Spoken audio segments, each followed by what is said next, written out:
Vamos al cuarto segmento de nuestro programa en el día de hoy. También presento disculpas para Héctor Díaz, nuestro querido amigo de México, Héctor Manuel Díaz, nuestro nuevo invitado, quien nos ha esperado pacientemente, se conectó a la hora que hemos acordado, pero pues también entenderá que por las dinámicas de los acontecimientos tan trepidantes en nuestro país, nos extendemos un poco. Héctor Manuel Díaz es consejero y fundador nacional de empresarios por la Cuarta Transformación, que congrega a microempresarios y pymes. Es analista político, activista por la patria grande, es decir, toda nuestra América, a excepción de Estados Unidos y Canadá. Conductor de Latinidades, un programa de formación y difusión política en el que además hemos estado en varias oportunidades. Muchas gracias, Héctor Manuel Díaz, por acompañarnos en Periodismo Libre. ¿Cómo estás, Luis Alfonso? Gracias por esta invitación que me honra. Y aquí estoy para hablar del tema que ahorita es candente en México. Estamos en una especie de, ¿cómo podría decirlo? En el ojo del huracán, porque se desata todo mañana en la elección, que esperemos que pueda recurrir en calma y que se logre el triunfo de esta y se consolide la Cuarta Transformación, que esa es la idea mañana en urnas, en este caso el triunfo de Claudia Sheinbaum, pero como debes saber tú, la derecha no descansa y han estado todos los días, sabiendo de que hay una veda electoral, los medios de la derecha poniendo, según ellos, análisis y periodísticos sobre atacando al gobierno sin nombrarlo, hablando de todas las crisis que dejó, de todos los problemas que no atendió, en fin, como lo han hecho todos los días, hoy incluso, como paso previo a la gente para que poder que voten en contra, ¿no? del triunfo de la Cuarta Transformación. Y precisamente vamos a hablar de Claudia Sheinbaum, quien es la candidata de Morena a la presidencia de la República en México. Para nuestra audiencia, en México los periodos presidenciales son de 6 años. Está por terminar el periodo presidencial de un líder social y político que admiramos mucho, el presidente Andrés Manuel López Obrador. Yo invito a los seguidores de Periodismo Libre para que en nuestro reservorio, en nuestro canal de YouTube, busquen un análisis o más bien una semblanza que hicimos del presidente Andrés Manuel López Obrador cuando era candidato presidencial en 2018. Ya reconocíamos en López Obrador un gran líder social y político latinoamericanista y lo ha demostrado a lo largo de estos 6 años. Entonces ahí en nuestro reservorio, en nuestro acumulado, en nuestro canal, encuentran esa semblanza del presidente que está por terminar su periodo, pero todas las encuestas, entiendo, Héctor, ya nos dirás, y todos los estimativos dan por segura ganadora a Claudia Sheinbaum. Por favor, coméntenos acerca de ella. ¿Quién es Claudia Sheinbaum? ¿Cuál es su trayectoria? ¿Y por qué se afirma que será la continuadora de la obra del presidente mexicano? Pues mira, te podría decir ahorita que estabas hablando del análisis que has hecho desde el 2018 del presidente Andrés Manuel López Obrador, que bueno, él tiene una larga ya historia política y sobre todo de activismo. Lo empezó en su estado natal, en Tabasco, y después brincó a ser presidente, en este caso, del Partido de la Revolución Democrática, el PRD, y de ahí brincó a ser jefe de gobierno de la Ciudad de México, que después del triunfo de haberla logrado conseguir para la izquierda de Cuauhtémoc Cárdenas, él fue prácticamente el segundo en ocupar esta jefatura, y digamos que a partir de ahí empezó a formar un equipo. De ese equipo que formó cuando estaba en la jefatura de gobierno está precisamente la doctora Claudia Sheinbaum, que estaba encargada de la Secretaría de Ecología en ese entonces. Desde entonces se conocen y desde entonces ya trabajaban juntos, como también con otras personalidades que han ido descollando a raíz de ese gobierno y ocupando otros cargos ahora en el gobierno de la presidencia del presidente Andrés Manuel López Obrador, que fue lograda al tercer intento, ¿no?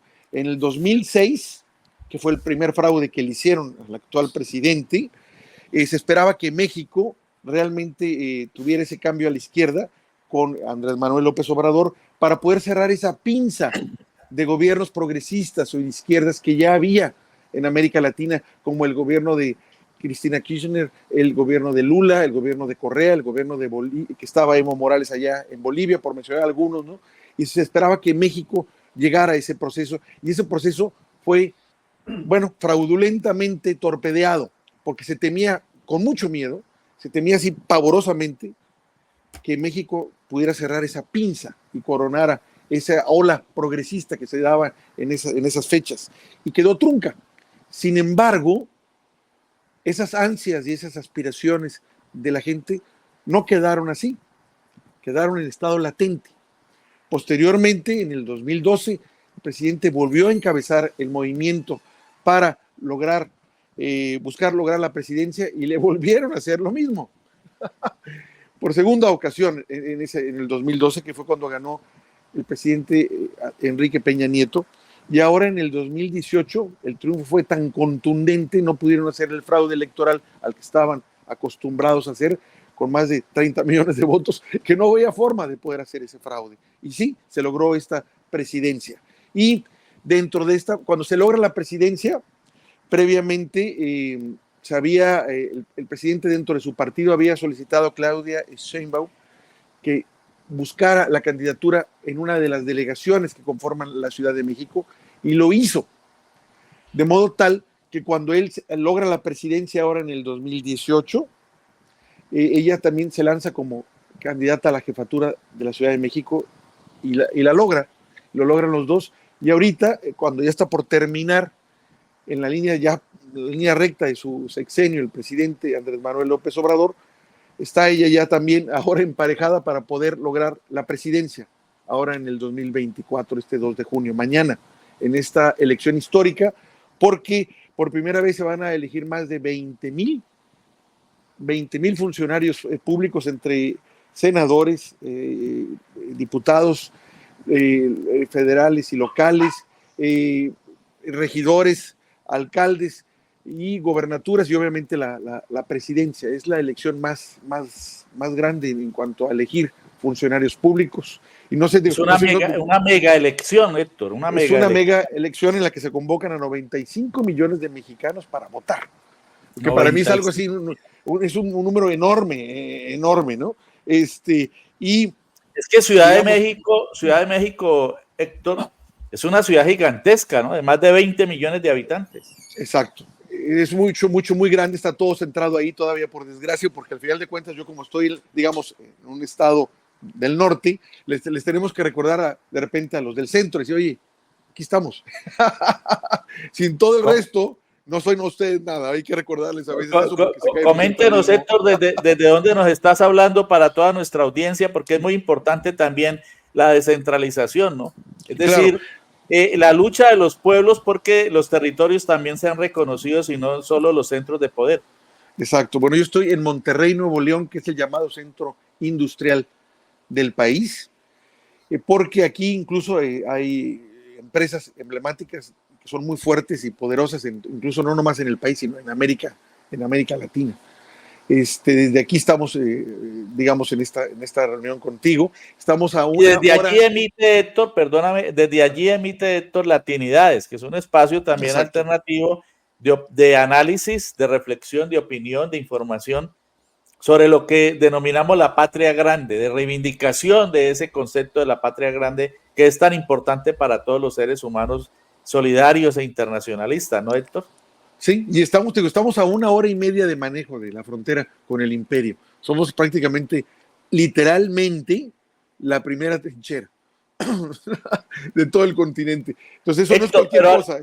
Sí, pero ¿hay alguna manera, entiendo yo, que el favoritismo es impresionante de Claudia Sheinbaum, aunque uno no puede atenerse a las encuestas, pero el favoritismo es enorme? ¿Hay alguna manera de que pierda? Mire, la veo realmente muy difícil. Yo la veo muy difícil si las cosas salen bien. Realmente la veo muy complicada, porque cuando se eligió el candidato interno, que hubo varios ahí que se lanzaron junto con Claudia Sheinbaum, y ella fue la única mujer. Los que sabíamos, entendíamos desde el principio que ella era la candidata del presidente, o sea, que era la que favorecía el presidente, pero se permitió un proceso en el que quisiera participar, lo podía hacer, dadas las condiciones que estableció en ese momento el partido oficial, en este caso el partido de Morena, ¿sí? Incluso hubo un discurso público en el que yo estuve ahí presente en el Zócalo de la Ciudad de México, en la que el presidente reivindica su condición de izquierda, en la que reivindica el ser radicales, el que reivindica el no apartarse del camino, y dentro de todo ese discurso que dice algo que para la historia mexicana es muy significativa, en la que dice: yo no voy a hacer el mismo error que cometió el general Lázaro Cárdenas, que es un presidente aquí muy estimado y referente también del presidente Andrés Manuel López Obrador, de a la mera hora de apoyar a un candidato que no apoyó en su momento al general Mujica, que era el que era ideológicamente compatible con él, y él el que hubiera seguido, digamos, su gobierno, dándole más profundidad y alcance, y optó en ese momento, ante el temor que le suscitaba y el resquemor que él sabía que suscitaba en la derecha, accedió a un candidato que de alguna manera la derecha favorecía. Entonces, en ese discurso que dijo el presidente Andrés López Obrador hace casi 2 años, fue muy claro, dijo: no voy a cometer ese error, dando a entender, obviamente, para los que sabíamos, que yo estaba apoyando a Claudia Sheinbaum. Y ella, cuando empezó, digamos que empezó muy tímidamente, se la han criticado cosas de que no tiene el carisma del presidente. Bueno, es otra forma de manejarse también, otra forma de conducirse.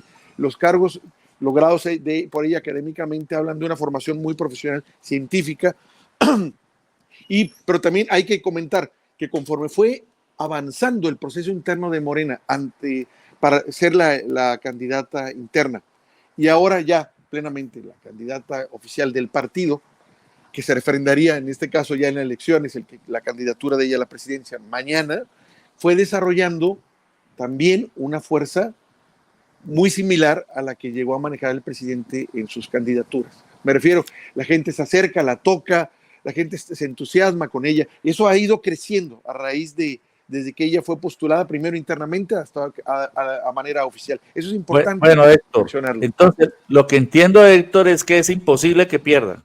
No podría, mira, no me atrevo a decir en cuestiones de imposibilidad, pero por ejemplo un periódico o un medio de derecha, que es muy de derecha el país, dice que las posibilidades de triunfo de ella son del 92%. Impresionante. Y fíjate, Héctor, acá nuestros seguidores de Periodismo Libre en vivo y en directo, nos dice Luis Alfonso: ¿es posible solicitar a su invitado Héctor Díaz una breve biografía de la candidata presidencial Claudia Sheinbaum, el origen del apellido, etcétera? Gracias, compañero. Dice él, fíjate, está despertando mucho interés, ya habías hecho referencia a ella, pero por favor sería importante ampliar la información sobre esta candidata de Morena. Bueno, mira, no me conozco a la perfección su biografía, pero te puedo nombrar detalles que no se comentan necesariamente mucho. Tengo el gusto de conocer a gente que la conoce a ella de muchos años, y me comentaban que en la época del 68, que fue un parteaguas en la historia política de mi país por la represión estudiantil que hizo un gobierno autoritario del PRI, en la que masacró a los estudiantes en esa matanza conocida en México como la matanza del 68. Agarraron a muchos estudiantes, los metieron presos, incluso a uno de los grandes olímpicos, ¿no? Sí, antes de los Juegos Olímpicos, incluso a uno de los grandes personajes de la izquierda en México, que es el ingeniero Alberto Castillo, que recientemente se conmemoraron 27 años de su muerte, y que ahora en junio, precisamente este mes ya, en junio 13, el Senado de la República va a poner su nombre, rindiéndole homenaje en letras doradas, que no es cualquier cosa. A 27 años de su muerte quiere decir que su legado sigue repercutiendo, sigue resonando. Bueno, te puedo comentar como anécdota que la madre de Claudia Sheinbaum y el papá eran muy comprometidos, incluso fueron del Partido Comunista aquí en México. No hay por qué negarlo, porque a veces esas cosas, en consideración a la derecha, de que se vayan a molestar o enojar, no se comentan. Sí, ellos fueron del Partido Comunista, y la mamá la llevaba precisamente a Eso la no es cárcel. ningún delito, ¿no? No, pues, ¿cuál va a ser el delito? Las libertades, al final de cuentas, los derechos que tenemos sociales, los ha logrado la izquierda, jamás la derecha ha dado un solo derecho social y ni cultural. Bueno, el punto es Comunistas que como Frida Kahlo y Rivera. sí, en ese entonces los papás sí que son judíos, digamos que son de ascendencia judía, y la mamá la llevaba a la cárcel, a recorrer las cárceles, apoyando a los que estaban detenidos ahí, llevándoles cartas de los familiares, llevándoles medicinas, llevándoles frazadas, llevándoles almohadas, tomando recados, en fin. Entonces ella creció desde los 6 años viendo eso. Y lo primero que hizo, el primer acto de gobierno que hizo al tomar posesión en la jefatura fue desaparecer al cuerpo de granaderos de la policía, que se le conocía cuerpo de granaderos, que participó en esa represión. No podía disolver el ejército, obviamente, porque no está dentro de sus atribuciones constitucionales, pero lo primero que hizo al ocupar la jefatura de la Ciudad de México fue precisamente, como ella creció viendo eso, anular ese cuerpo de granaderos. Entonces ella creció viendo eso desde los 6 años y desde ahí empezó a tener a combatir y ser activista y apoyando las causas de la izquierda. Es decir, que es una mujer comprometida y con formación progresista de izquierda, comprometida con las luchas sociales y con las buenas causas de la humanidad.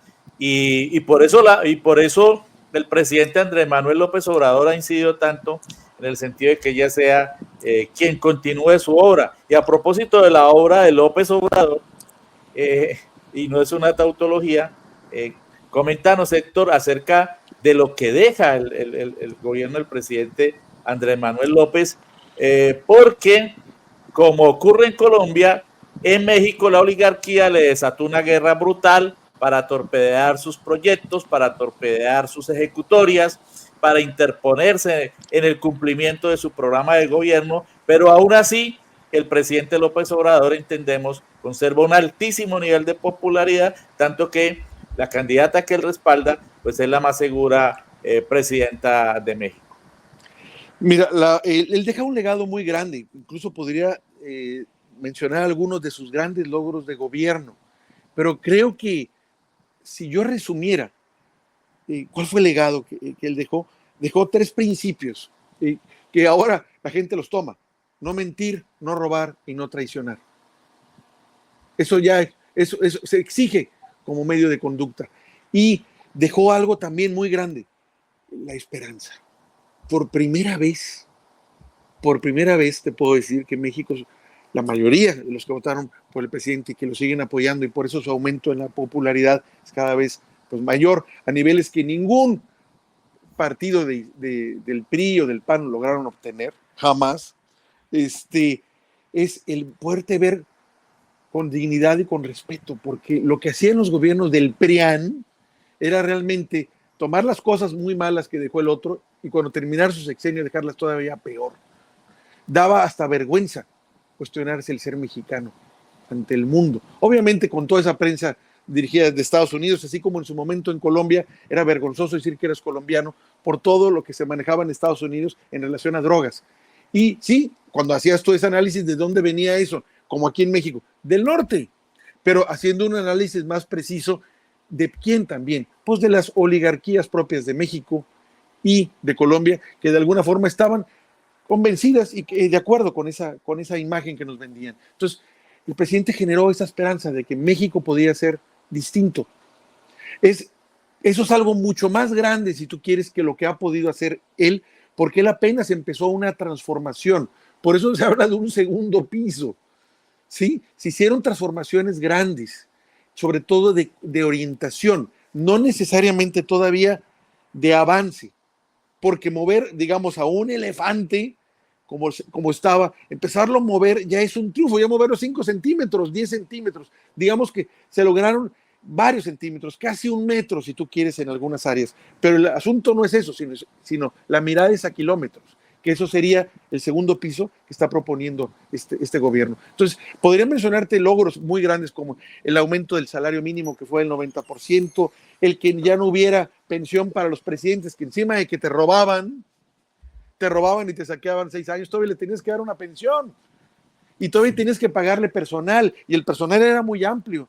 Pensión vitalicia. Sí, eran camionetas a su servicio, secretarios, secretarias, un representante de cada una de las Fuerzas Armadas de México a su servicio, pagados por nosotros. Y aparte tenían derecho a enseres de oficina, todo pagado, como si no hubieran robado demasiado. O sea, no puede ser todavía, era una burla eso. Les quitó eso, les quitó también el fuero al presidente. El presidente ya lo puedes demandar si comete un ilícito, cosa que ellos no se opusieron, y también creó la figura para poder quitar al presidente que miente y que engaña para llegar al poder, y que cuando se dan cuenta la gente va, pues eso, no está cumpliendo nada. Es más, no solo no cumple nada, sino que está votando en contra de lo que yo creí que él iba a hacer. Entonces, ¿cómo quitarlo? Se creó esa figura también. Hay muchas muy importantes. La pensión a los adultos hicieron, y el apoyo a programas sociales hicieron constitucionales, cosa que anteriormente era al arbitrio del gobierno en turno. Como siempre eran priistas y panistas, pues no había. Lo hacían como concesión electoral y luego los quitaban. O sea, realmente sí se hicieron cambios importantes en México, pero sobre todo lo más importante era quitarnos esa venda con la que nos habían sometido. El PRI y el PAN era como decir aquí, perdón, el Partido Liberal y el Partido Conservador. El PRI, Partido Revolucionario Institucional, ¿no? Que era el que supuestamente recogía todo ese legado revolucionario del siglo antepasado, pero que se convirtió en una camarilla y en una hegemonía despótica y corrupta. Y el PAN, Partido de Acción Nacional, ¿no? Sí. Que era un partido conservador, también aliado y expresión y vocero y representante de la oligarquía mexicana. Los dos se volvieron representantes de la narco-oligarquía aquí en México. Los dos, sí, los dos son. Y para romper esa hegemonía, pues llega Morena, que de una escisión que se presentó con otro partido que en principio intentó ser alternativo, y el presidente López Obrador pues establece una ruptura, dice por aquí no es el camino, y crea Morena, y es cuando se materializa la elección presidencial. Muy importante este legado filosófico y ético del presidente López Obrador: no mentir, no robar, no traicionar, para poder mantener la lealtad del pueblo. Y no solo por eso, sino por principios, porque ese debe ser la norma de comportamiento, ¿no? Hacerlo conscientemente, no porque se lo exijan ni por oportunismo para mantener el poder, sino porque se cree en eso y porque se quiere gobernar con esos principios: no mentir, no robar, no traicionar. Y de ahí que se mantenga un altísimo nivel de aceptación del pueblo mexicano. Pero hay algo sobre lo que es importante recabar, Héctor, y es el sistema ferroviario azteca. Maya. Coméntanos un poco sobre esto. Este gobierno inauguró varias obras emblemáticas como la refinería Dos Bocas. Y espérame, me está mandando un mensaje. Sí. A ver, ahí está, ya. Permíteme. Con nuestra audiencia estamos hablando con Héctor Díaz, analista político mexicano, sobre el hecho noticioso del continente en el día de mañana, que es la elección de presidenta o presidenta de México, y la elección también de alrededor de 20,000 funcionarios de diferentes nominaciones o denominaciones en nuestro país hermano. Bueno, Héctor. Pero te decía, el presidente, este gobierno realizó 3 obras emblemáticas, como es la refinería, el aeropuerto Felipe Ángeles y el tren Maya. Esto es muy importante mencionarlo porque ninguno de los gobiernos anteriores del PRI y emanados del PAN miró hacia el sur. Todo el desarrollo era al centro y al norte, nada más. Este gobierno por primera vez miró al sur, y no solo al sur del país, también al sur del continente, porque estábamos acostumbrados a nomás estar torcidos viendo hacia el norte qué decía, qué disponía, hacia dónde iban para irlos a seguir, ¿no? Porque así estaban totalmente vendidos estos gobiernos para acabar pronto a las transnacionales norteamericanas, y este gobierno empezó a ver hacia el sur del país y del continente. Por eso el apoyo a la CELAC y a otros organismos, y por eso la condena incluso a la OEA, porque es una organización que está totalmente vendida a la derecha y controlada desde Washington. En fin, pero el punto aquí y lo interesante sería recordar que estas tres obras emblemáticas realmente van a transformar el país. No se había invertido durante décadas en una refinería, a lo máximo que llegó a ser Felipe Calderón, un presidente de la derecha nefasto y coludido con sus principales hombres en el narcotráfico, uno de ellos detenido allá en Estados Unidos con el apellido García Luna. Llegó a hacer una barda carísima para hacer una refinería, fue lo único que hizo. Construyó una barda como si fuera a construir una refinería, porque no se había hecho nada. Había ahí el negocio de la importación de los productos refinados de Estados Unidos, obviamente, que era lo que le resultaba el negocio. Entonces, aquí el punto importante es que esa refinería es de las más grandes del país y la más moderna, y va a ayudar a recuperar la soberanía energética que tanto es necesaria para este país. En el caso del aeropuerto, había uno que ya estaba incluso ya empezando a construirse, que era propuesto por el PRIAN, y sobre todo en este caso por el PRI, porque le tocó al gobierno de Peña Nieto, que era un aeropuerto que cómo les dolió, porque estaban metidos ahí los oligarcas de aquí en la construcción. Iba a ser el gran negocio, y se los quitó el presidente y hizo el aeropuerto Felipe Ángeles, del que estuve hace poco ahí, y te puedo decir que es impresionante. Es un aeropuerto hermoso, que tiene incluso hasta 3 museos ahí dentro en el aeropuerto. Imagínate lo enorme que está. Y les duele en el alma porque perdieron un gran negocio, y ese es un aeropuerto que cada vez está creciendo más para cumplir las necesidades de la aviación y de logística que necesita el país. Y está el famoso Tren Maya, como tú dijiste, que simplemente lo que es en transportar turismo y en transportar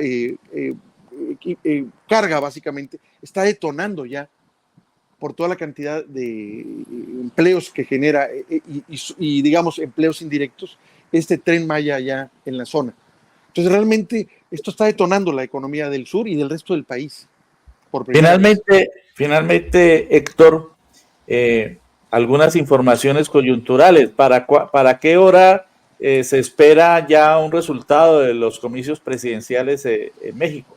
Pues mira, mañana en la noche, generalmente empiezan los conteos rápidos a las 6, 7, 8 de la noche, hora de México. Para las 9, 10 ya están muy claros, salvo que ahora no lo restrinjan. Eso pudiera ser, y que digan que sea para más después, que sea para la madrugada, por decirlo así. Pero eso se sabe ya en la noche. Te digo, eso va a ser una jornada muy importante porque es la primera vez en la historia del país, considerando que son 70 años de que por primera vez se permitió a la mujer a votar aquí en mi país. Imagínate, el que queda ahora una mujer de presidenta rompe totalmente el concepto patriarcal, cuestiona incluso el machismo que tenemos tanto aquí en América Latina. Y debo decir también que este gobierno es el primero que pone más mujeres en las secretarías de gobierno en la historia del país. El gobierno de Andrés Manuel López Obrador es el que más mujeres ha puesto a desempeñar cargos importantes en este gobierno, y ahora va a culminar con la elección de Claudia Sheinbaum a la presidencia de México. Entonces es muy importante que haya por primera vez una mujer, sobre todo comprometida con una larga historia de activismo social, comprometido, y que realmente, y con una formación muy clara ella es doctora, una académica, gran académica, porque de alguna forma va a ayudar a asentar todavía más la construcción de ese segundo piso de lo que es la cuarta transformación. Realmente es un movimiento esto muy grande, ¿eh? Te podría decir que la cuarta transformación, en mi opinión, es el movimiento más importante que ha dado México desde la Revolución Mexicana. Muchas gracias, Héctor, por acompañarnos este día en Periodismo Libre. Ha sido una gran ilustración la que nos has brindado acerca de la coyuntura mexicana. La doctora Claudia Sheinbaum se enfrenta también a una mujer candidata de la derecha, y como se vaticina y como lo hemos venido informando, pues lo más seguro es que Claudia Sheinbaum sea la continuadora de la importantísima obra desarrollada tanto en el plano nacional como en el internacional por el presidente Andrés Manuel López Obrador, gran amigo también del presidente Gustavo Petro. Muchas gracias, Héctor Manuel, por acompañarnos en Periodismo Libre. No, a ti, Luis Alfonso, y te agradezco mucho eso. Y sí, ustedes también tienen un gran presidente en Gustavo Petro. Los felicito por eso. Sigan desarrollando lo que él está haciendo y, digamos, no dejen pasar la oportunidad histórica que han tenido ustedes ahí en Colombia con Gustavo Petro. Muchas gracias, Héctor, y estaremos muy atentos de las elecciones de mañana en México, un pueblo hermano tan cercano a nuestro corazón.